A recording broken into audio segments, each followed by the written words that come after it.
Meditasi cinta kasih pun untuk membantu kita mengatasi rasa benci, dendam. Karena semakin besar rasa benci, dendam kita, kalau kita tidak kontrol dengan baik, itu bahaya. Bahayanya apa? Membuat kita masuk lagi ke dalam lingkaran kehidupan dunia fana ini, kayak gitu. Muncul lagi, ketemu lagi dengan orang yang kita benci, ketemu lagi yang dendam sama kita. Nggak ada selesainya hidup ini, nggak ada lelah, gitu. Jadi kita kalau mau mengakhiri semua ini, kita harus bisa kontrol diri kita dulu, pertama dengan baik.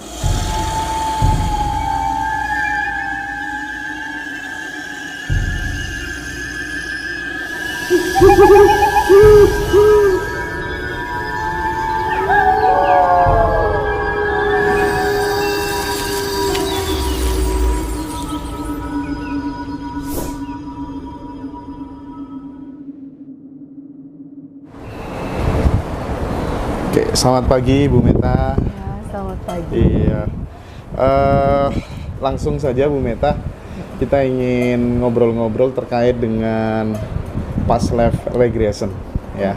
Tapi saya ingin coba memulai dari bagaimana perjalanan Bu Meta di masa kecilnya dulu seperti apa. Pernah nggak melihat semacam kayak ya penampakan-penampakan dan lain-lain begitu? Gimana Bu Meta? Iya. Kalau dari kecil sih memang sering ya Pak. Jadi hal itu saya sering bingung, ini orang atau bukan. Karena kan itu kalau ngelihat masa-masa kecil saya persis mirip orang. Hanya bedanya kadang ngelihat ada potongan tangan yang berjalan. Terus ya badan nggak ada kepala. Kadang suka bingung, kok bisa ya orang nggak ada kepala bisa jalan, kayak gitu. Terus belum ngelihat yang serem-serem tuh kalau masa-masa kecil. Itu terus kemudian pas di SMP ngelihat yang mulai yang serem-serem, mulai yang aneh-aneh. Ditambah suka ngedenger mereka cerita tentang kisahnya. Terus ketika saya jawab, oh ternyata nyambung nih gitu. Tapi jawabnya memang lewat batin ya. Jadi komunikasi, dia cerita, saya dengerin, saya tanya, terus udah gitu ujung-ujungnya ya didoain, saya doain. Sampai SMA makin lama kemampuan itu kayak berkembang sendiri tanpa saya minta. Terus udah berkembang sendiri, saya berdoa. Saya tetap kan melakukan rutinitas parita meditasi seperti itu. Nah suatu hari pas lagi ngelihat guru ngasih penjelasan, loh kok kebaca nih guru lagi ada masalah apa, terus kayak film gitu muncul kehidupannya dia. Pas udah ngelihat gitu, saya langsung kaget. Pulang-pulang saya tanya ke papa, "Pa, itu yang saya lihat apa?" "Wah, nggak tahu papa," katanya. "Coba nanti dah kamu meditasi gitu, siapa tahu itu bisa kekontrol."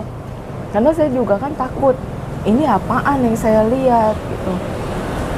Nah terus pas lulus SMA ada yang ngajak lah ke Thailand meditasi. Ke Thailand? Ke Thailand.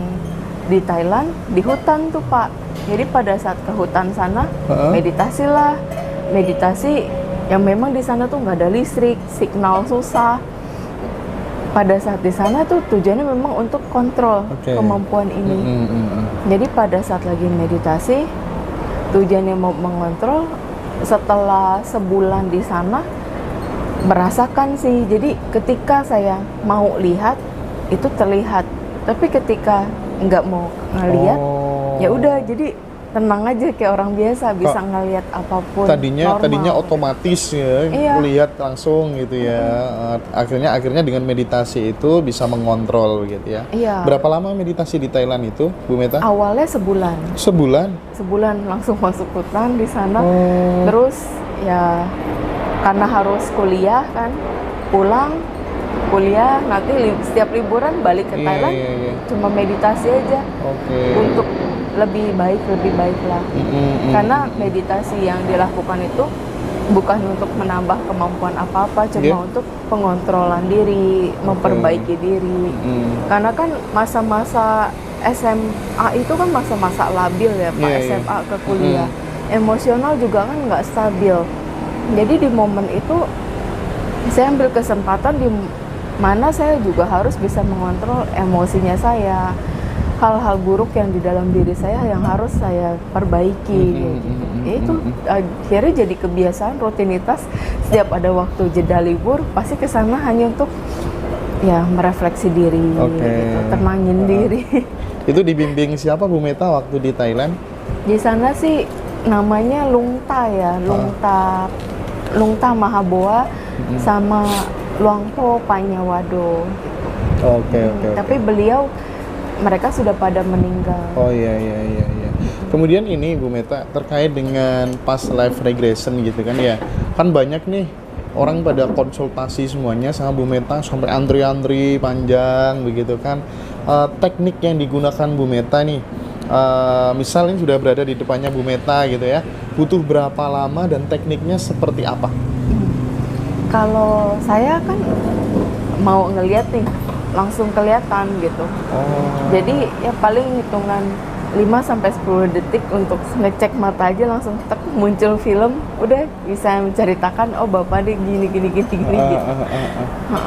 Kayak pas live saya gitu langsung bisa kelihatan begitu ya Bu Meta ya? Iya, kalau saya langsung mau cek langsung kelihatan. Tracking gitu ya? Iya, nggak butuh waktu sampai 1 bulan 2 bulan nggak ya Bu Meta ya? Oh ya wajar ya, banyak orang yang ada pada konsultasi rame banget begitu. Karena kalau regression itu kan harus si yang bersangkutannya diregresi gitu. Nah kalau yang bersangkutan diregresi nih balik lagi ke pribadi orangnya.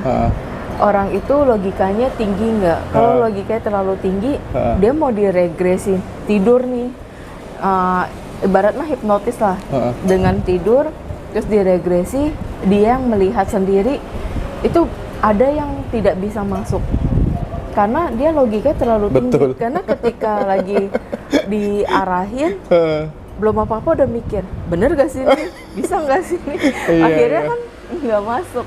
Ada nggak gitu. Saat diregresi gitu kemudian muncul imajinasi palsu dari yang diregresi gitu? Bisa jadi ya. Karena kalau saya waktu meregresi itu sambil ngecek ya, ini orang beneran masuk ke masa lalunya dia, atau dia hanya bermain di pikiran sendiri. Jadi setiap kali dia bermain di pikiran sendiri, saya langsung bilang bangunin gitu. Mulai lagi dari awal, atur relaksasi lagi, aku bilang jangan ikutin pikiran. Dia langsung tahu mungkin karena aku ngecek ini pikirannya dia, ngulang lagi, relaksasi lagi. Karena kalau benar-benar itu masuk ke past life, saya langsung bisa ngikut alurnya dia ke arah kemana-mana gitu. Berarti memang harus si subjeknya dulu itu dia masuk ke masa lampaunya, nggak langsung keluar, oh kamu tuh begini, nggak begitu ya? Itu kalau regresi. Kalau regresi harus si bapak nih yang langsung ngelihat sendiri. Tapi kalau bukan regresi, hanya mau yang saya lihat, bisa hanya saya begini aja langsung muncul film, itu kelihatan film bapak tuh di pasalnya seperti apa, bagaimana kehidupannya gitu. Oke. Menarik banget ini. Teman-teman pasti kanjingan Bu Meta nanti. Oke. Kalau terkait dengan kemampuan membaca pikiran orang ini secara spontan, itu muncul kira-kira di usia berapa tahun Bu Meta? Itu pas yang di SMA, Pak. SMA? Kasusnya seperti apa itu? Jadi kalau yang kayak gitu kan langsung ya, suka yang spontan aja. Jadi waktu itu juga aku lupa dia ngomong apa, terus belum dia ngomong aku udah ngomong duluan. Terus dia bilang, kok lu tahu sih, lu baca pikiran gue ya? Enggak, aku bilang, karena spontan aja. Tapi kalau yang sudah dikondisikan itu tidak akan terbaca.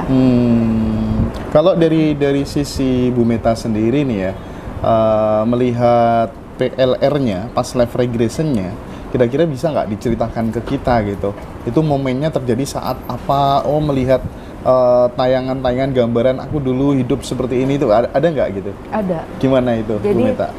Pada saat lagi ngecek ke past life sendiri, itu ngelihat saya ini dulu pernah di Jepang, dan di sana suka menyendiri, suka dengan alam gitu. Jadi sering ke gunung, ke laut, hanya untuk menikmati alam aja. Dan di situ suka meditasi. Kemudian kalau di Jepang itu terakhir meninggalnya jatuh dari tebing.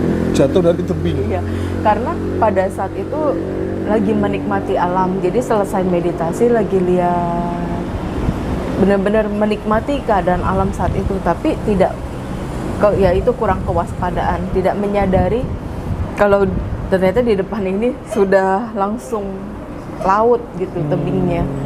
Jadi pada saat lagi lihat ada keprosok kerikil-kerikil, pas ngelihat udah tebing langsung, kan kita panik sendiri biasanya kayak gitu, langsung jatuh. Pada saat Bu Meta ke Jepang gitu ya, ada nggak perasaan suasana hati yang berbeda gitu dibanding berkunjung ke negara lain gitu, karena di past life-nya kan di sana tuh. Iya. Gimana? Nah, sayangnya ke Jepang saya belum ada kesempatan. Oh gitu, iya. Tapi yang di past life itu cewek kan, bukan cowok kan? Cewek ya. Terus ada mundur-mundur berapa kehidupan lagi, karena kan saya melacak nih. Kenapa saya bisa sampai seperti ini gitu di kehidupan ini. Ternyata pas cek mundur, ternyata ada 6 kehidupan itu saya sering bermeditasi, dan memang tujuannya juga sudah mau selesai gitulah, sudah tidak mau terlahir lagi di dalam lingkaran manusia ini gitu, kayak udah capek, udah lelah gitu. Jadi selama 6 kehidupan itu terus berlatih, akhirnya di kehidupan saat ini mengalami hal seperti ini gitu.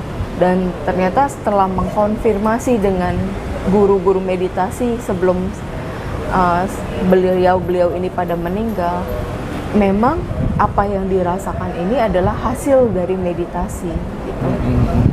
Artinya bisa disimpulkan begini ya Bu Meta, bahwa siapapun orangnya, asal kemudian dia tekun meditasi, pemurnian jiwa, lama-kelamaan kehidupan di masa lalu itu bisa teringat dengan sendirinya atau gimana? Iya, betul. Pasti itu Bu Meta ya? Pasti, karena aku selalu bilangin ke siapapun, semua orang pasti bisa kayak aku.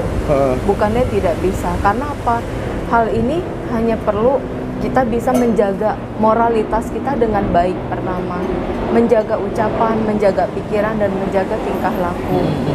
Terus kemudian dari kitanya juga harus bisa selalu melatih diri untuk bisa lebih tenang, lebih bisa pengendalian diri dalam hal apapun gitu.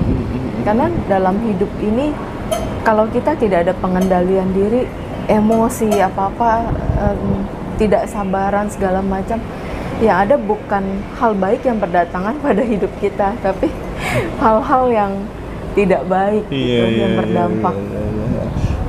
Berarti meditasi saja sebenarnya nggak cukup kalau tidak kemudian diimbangi dengan pikiran dan perilaku yang baik dong? Tentu.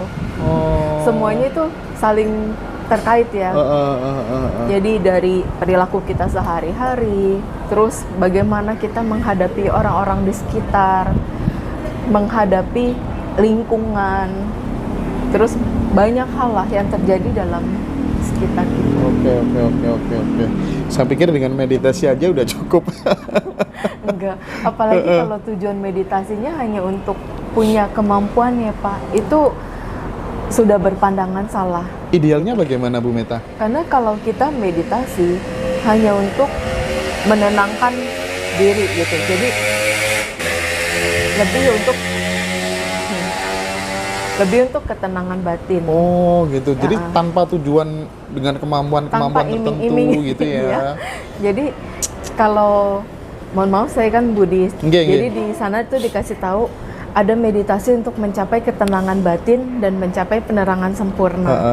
Nah ketika mencapai ketenangan batin, kita hanya butuh di awal, yaitu meditasi sesuai objek, yang dimana objek paling dasar menyadari nafas masuk dan nafas keluar. Jadi bukannya kita kosongin pikiran meditasi itu, kita hanya sadari nafas masuk, nafas keluar.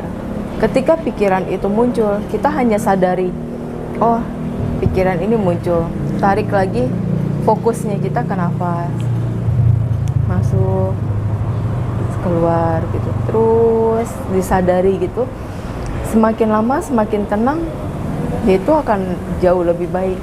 Tapi ketika kita lagi banyak masalah, lagi ada hal-hal yang membuat kita tuh ke-trigger, nggak bisa meditasi menyadari keluar masuk nafas, kita bisa meditasi yang cinta kasih, yaitu dengan mendoakan semoga saya berbahagia, semoga saya terbebas dari penderitaan batin, semoga saya terbebas dari penderitaan jasmani, semoga saya terhindar dari mara bahaya, semoga saya sehat dan bahagia. Itu aja diulang terus. Atau kalau mau yang simpelnya hanya semoga saya berbahagia, semoga saya berbahagia. Terus itu di dalam batin, di dalam batin. Jadi semakin lama batin kita pun semakin tenang. Nah, kalau kita mau terusin di semoga saya berbahagia, silahkan. Terus kita mau pancarin untuk semoga sanak keluarga saya berbahagia, semoga semua makhluk yang berhubungan karma dengan saya berbahagia, itu pun boleh. Jadi mencakup semuanya. Keren. Karena itu meditasi cinta kasih pun untuk membantu kita mengatasi rasa benci, dendam. Karena semakin besar rasa benci, dendam kita, kalau kita tidak kontrol dengan baik, itu bahaya. Bahayanya apa? Membuat kita masuk lagi ke dalam lingkaran kehidupan dunia fana ini, kayak gitu. Muncul lagi, ketemu lagi dengan orang yang kita benci, ketemu lagi yang dendam sama kita. Nggak ada selesainya hidup ini, nggak ada lelah gitu. Jadi kita kalau mau mengakhiri semua ini, kita harus bisa kontrol diri kita dulu, pertama dengan baik. Kita tidak bisa mengontrol orang lain. Jadi ketika kita kontrol diri dengan baik, semuanya menjadi lebih sempurna. Kita menghadapi semuanya, ya semuanya juga jadi lebih oke. Berarti ketika saat kita meditasi, menikmati keluar masuknya nafas secara natural gitu ya, terus tiba-tiba pikiran melayang kemana-mana, langsung kita tarik lagi, fokus lagi. Nah, gimana kalau misalnya tidak harus dengan duduk bersila, Bu Meta. Mungkin kita sambil jalan-jalan, ya kan, sambil olahraga, kita melakukan itu, menikmati nafas keluar masuk. Seperti apa itu? Sama saja. Sama saja. Karena dalam hal meditasi, untuk hal-hal tertentu, kita tuh perlu fokus juga. Jadi untuk melatihnya, ketika kita lagi bekerja, fokus dengan apa yang kita kerjakan. Ketika kita lagi beres-beres rumah, fokus dengan beres-beres rumah itu. Pikiran kita arahinnya, saya lagi beres-beres rumah, jadi oh ini lantainya belum bersih, oh mejanya ini kurang bersih. Jadi fokus dengan apa yang kita lakukan. Ketika kita lagi berjalan, menyadari kiri kanan kayak gitu. Jadi setiap jalan pun, saya kalau lagi nggak ada tujuan untuk buru-buru gimana, pakai meditasi. Jadi kiri kanan, atau sudah terbiasa dengan Buddha kalau di Thailand.